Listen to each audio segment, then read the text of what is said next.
Hi everyone. Future and options यानी एफएंडो segment में hyper active retailers के कारण गवर्नमेंट ये प्रपोज कर सकती है कि एफएंडो के जो इनकम है उसको स्पेकुलेटिव इनकम के तौर पे ट्रीट करे और एफएंडो पे जो इनकम है उस पर टैक्स बढ़ा दिया जाए। यस, आप सही सुन रहे हैं, ऐसा हो सकता है।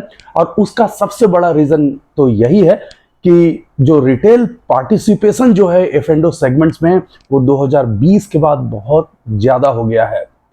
ये सारी बात क्या है, एफएंडो सेगमेंट में किस तरह का अभी एग्जिस्टिंग टैक्स है और आगे क्या हो सकता है, इन सब के बारे में इस वीडियो में बात करूंगा। लेकिन अगर आप इस चैनल पे नए हैं तो चैनल को सब्सक्राइब कीजिए, वीडियोस को लाइक एंड शेयर कीजिए और बेल आइकन को जरूर प्रेस कीजिए ताकि हमारे द्वारा पोस्ट किए गए वीडियोस के लेटेस्ट नोटिफिकेशंस आपके मोबाइल पे सबसे पहले पहुंच जाए। अगर आप 2020 मार्च के आसपास देखें, जब कोविड आया था और उसके बाद मार्केट गिरने के बाद काफी तेजी से सर्ज किया था, उस समय एफएंडो में जो रिटेल का जो पार्टिसिपेशन था उससे अब यानी 2024 में करीब करीब 30 गुना ज्यादा रिटेल पार्टिसिपेशन बढ़ा है। अगर पिछले एक साल के ऑप्शन ट्रेडिंग डेटा को कंसीडर किया जाए तो वर्ल्ड वाइड 108 बिलियन कॉन्ट्रैक्ट्स में ट्रेड हुआ, जिसमें से करीब 78% ट्रेडिंग जो हुई कॉन्ट्रैक्ट्स थी वो इंडिया में हुई और उसमें से 35% जो है वो रिटेलर जो है वो ट्रेडिंग कर रहे हैं। और ये बहुत ही स्कैरी डेटा है। तभी तो फिनांस मिनिस्टर ने भी कहा है कि इस तरह का सडन राइज रिटेलर्स में एफएंडो ट्रेडिंग को लेकर के होना बेहद ज्यादा चिंताजनक है, क्योंकि इससे जो इन्वेस्टर का सेंटिमेंट है वो भी खराब होता है, हाउस होल्ड के फाइनेंसेस भी खराब हो सकते हैं। इनफैक्ट सेबी की तरफ से आप एक रिस्क डिस्क्लोजर हमेशा देखते भी होंगे जब भी आप कोई भी ट्रेडिंग प्लेटफॉर्म लॉग इन करते होंगे कि एफएंडो ट्रेडिंग में आउट ऑफ 10 9 जो इंडिविजुअल्स हैं वो लॉस में हैं और एवरेज लॉस 50,000 का तो है ही।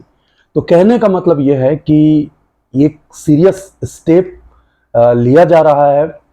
एक रिटेल पार्टिसिपेशन को देख करके फिनेंशियल एजुकेशन काफी कम है, ट्रेडिंग्स का लेवल जो है वो काफी कम है और उस पे हाई लिवरेज प्रोडक्ट एफएंडो में ट्रेडिंग करना एक काफी सीरियस इशू है। अब बात कर लेते हैं कि प्रपोज इनकम टैक्स एफएंडो इनकम पे कैसा होगा और साथ ही साथ अभी कैसा है। तो अभी जो करंट सिनारियो में इनकम स्लैब्स के हिसाब से इनकम टैक्स एफएंडो इनकम पे है 5% का है, 20% का है और जो लोग 30% के इनकम स्लैब में आते हैं वो उस हिसाब से इनकम टैक्स पे करते हैं। साथ ही साथ सबसे खास बात यहाँ पे ये आपको ध्यान में रखना होगा कि एफएंडो से अगर कोई आपको गेन हो रहा है तो वो आप अदर बिजनेस एक्टिविटीज से आपको लॉस हुए हैं तो उसके साथ आप ऑफसेट कर सकते हैं, एडजस्ट कर सकते हैं, जो कि अब जब नया टैक्स रूल इंपोज किया जाएगा तो शायद ये फैसिलिटी ना हो। उसके बारे में मैं अभी बात कर रहा हूं। तो अब फर्दर कैसा टैक्स इंपोज किया जा सकता है, तो सेम उसी तरीके से जिस तरीके से कुछ दिनों पहले क्रिप्टो करेंसी पे किया गया था लॉटरी इनकम की तरह, और ये करीब करीब 30% हो जाता है फ्लैट और आप अपने गेन को लॉस के साथ अदर बिजनेस एक्टिविटीज में लॉस के साथ ऑफसेट भी नहीं कर पाएंगे।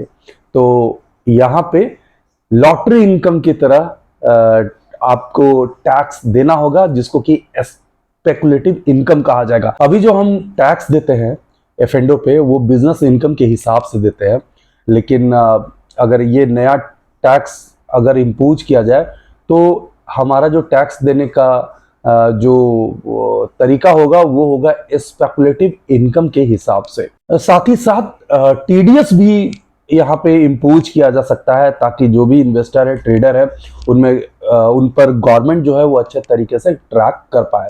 अब ये सारी चीजें देखना होगा कि बजट में ये आता है या नहीं आता है, किस तरह की बातें होती है, लेकिन जो डिफरेंट न्यूज़पेपर्स को कंसीडर करेंगे तो इस तरह की बातें हो रही है। साथ ही साथ जो एचएफटी है, हाई फ्रीक्वेंसी ट्रेडिंग है, वहां पर भी एसटीटी बढ़ाने की बात हो रही है।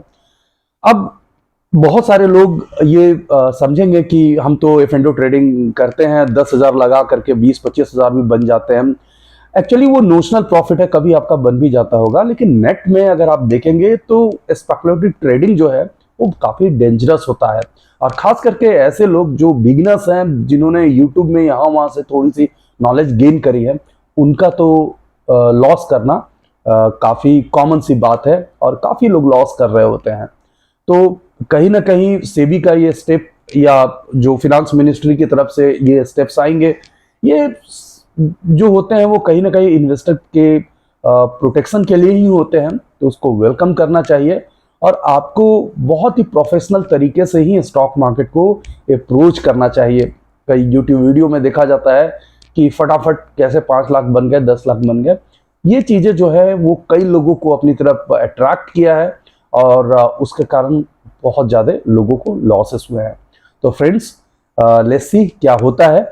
कुछ भी अपडेट नहीं आता है तो आप लोगों से जरूर शेयर करूंगा। तो आज के इस वीडियो में बस इतना ही। कमेंट सेक्शन में जरूर बताइए कि आपकी क्या राय है इस नए टैक्स को लेकर के।